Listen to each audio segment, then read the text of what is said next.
په پی ټی آی کې د الیامین ګنډاپور نه پاسه اوس بیرسټر ګوهر صاحب چې کوم دی د پی ټی آی چې کوم مشر دی اوس هغه چوټي کوي او هغه ختموي.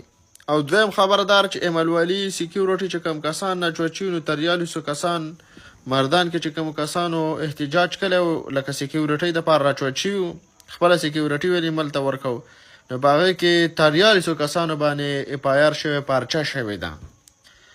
نو په دې وطن کې موږ هغه شیستاریانو چېرې ریاست ستانه هم تحفظ اخلي او چې خپل تحفظ بیا څوک کوي د لیسنسي اسلحې سره څوک راچوتېږي نو هغه بیا ورته یو ذات له په هغه باندې پارچه کېږي.